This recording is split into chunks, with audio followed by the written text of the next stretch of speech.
तेजस्वी जी हमारा अनुरोध करेंगे, एक बार हिम्मत दिखाइए नैतिक बल का। क्या खोना है आपके पास? इतना दौलत है, सब कुछ है, इस्तीफा दे दीजिए विपक्ष के नेता पद से। हमारा पद सुरक्षित रहे, हमारे परिवार के पास संरक्षित रहे, और हम इस्तीफा किनसे ले रहे हैं या भंग की कमेटी किनका कर रहे हैं जिनकी कोई भूमिका नहीं। यूरोप कभी चल जाएंगे, कोई बंगाल चल जाएंगे, तो गुजरात हो गया है वहां का वर्कर। मिले तो किससे मिले?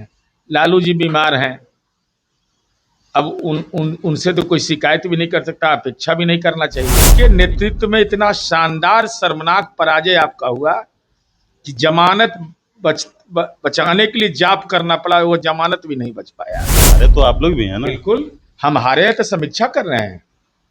हमने ये सोचा है कि भाई सड़कें हमने बनाई तो वहां का लोग भी वोट नहीं दिया, जहाँ नहीं बना वहां भी नहीं दिया। 125 यूनिट बिजली भी फ्री दिया सब जाति धर्म से ऊपर उठ के, वो भी हमको नहीं दिया। राष्ट्रीय जनता दल अंदर खाने कल जो एक लेटर आया है बिहार की सियासत में, उसको लेकर सवाल जनता दल यू के मुख्य प्रवक्ता नीरज कुमार से करेंगे कि तेजस्वी यादव ने अपने सभी संगठन के इकाई को भंग कर दिया है। उपचुनाव के नतीजे के बाद जो पार्टी में जिस तरीके से बयानबाजी हो रही है उसको देखते हुए शायद किया गया है। तो ये तो वही अर्थ हुआ कि सामर्थ्यवान का कोई अपराध नहीं है, नेतृत्वकर्ता वो हैं। हमारा पद सुरक्षित रहे, हमारे परिवार के पास संरक्षित रहे, और हम इस्तीफा किनसे ले रहे हैं या भंग की कमेटी किनका कर रहे हैं जिनकी कोई भूमिका नहीं है। भाई निर्देश तो पार्टी का चलता है, तो सारी कमेटियों को आपने भंग कर दिया जिला स्तर का, या जो भी उनका सांगठनिक मामला, उससे मेरा कोई लेना देना नहीं। लेकिन जिम्मेवारी तेजस्वी जी आपकी है। आपके नेतृत्व में इतना शानदार शर्मनाक पराजय आपका हुआ कि जमानत बचाने के लिए जाप करना पड़ा, वो जमानत भी नहीं बच पाया। और कहा तो कह रहे थे दूसरे को कि 3 नंबर की पार्टी है, 4 नंबर की पार्टी है, तो सत्य तो सामने आ गया। तो सवाल तो ये है कि हारे तो आप लोग भी हैं ना? बिल्कुल, हम हारे हैं तो समीक्षा कर रहे हैं। हमने ये सोचा है कि भाई सड़कें हमने बनाई तो वहां का लोग भी वोट नहीं दिया, जहाँ नहीं बना वहां भी नहीं दिया। 125 यूनिट बिजली भी फ्री दिया सब जाति धर्म से ऊपर उठ के, वो भी हमको नहीं दिया। सरकार की सुविधाएं भी दिया पेंशन योजना के तहत, वो लोग भी नहीं दिए।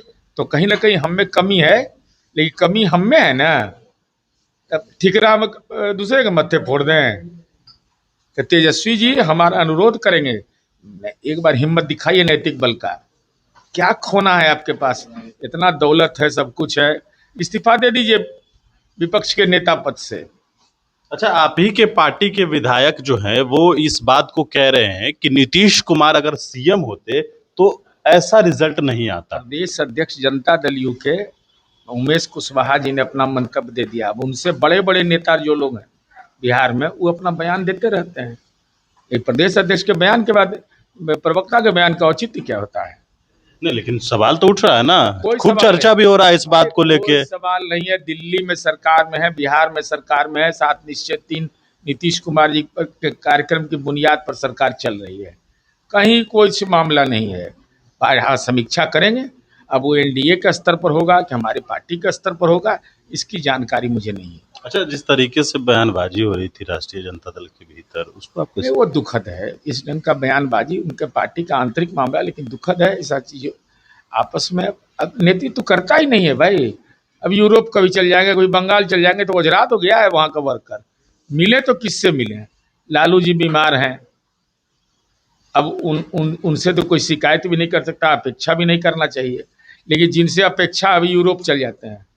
अब यूरोप में अमेरिका, ईरान, इजराइल को देखे समस्या को, यही समस्या देखने के लिए बैठे हुए हैं। अच्छा, एक सवाल है, कल तेजस्वी यादव ने कहा कि एक मजदूर जो है वो गया अपना दिहाड़ी मांगने तो उसको गोली मार दिया गया। दिनारा का ये मामला है, क्या आपके संज्ञान में है? नहीं, बिल्कुल संज्ञान में, और कार्रवाई भी संज्ञान में। तेजस्वी जी, पूरे संवाददाता सम्मेलन को मैं इनका ध्यान से देख रहा था।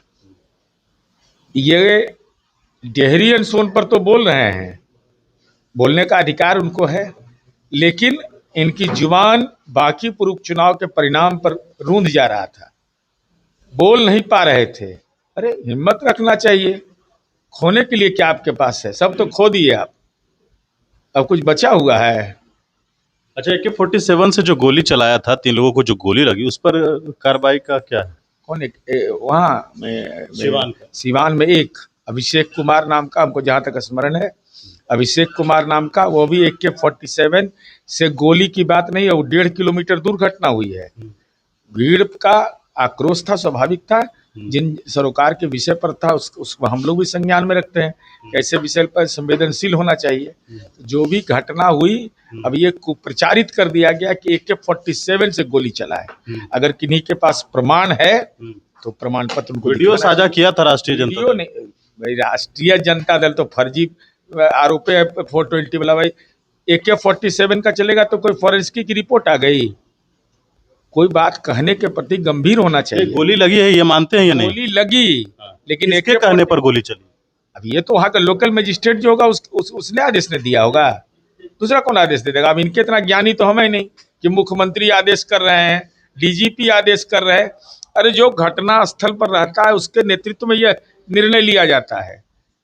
हाँ, समीक्षा करने का अधिकार वरीय पदाधिकारी को है। चलिए, हमारे साथ जनता दल यू के मुख्य प्रवक्ता SAMLC नीरज कुमार थे और आप सुन रहे थे इनकी पूरी बातों को। देखना है कि आगे क्या कुछ होता है, कार्रवाई हो रही है, चाहे वो मामला कोई भी। और राष्ट्रीय जनता दल के अंदर खाने जो बातें हो रही है उस पर भी हमने बातचीत किया है। इन्फॉर्मेशन के साथ नमस्कार।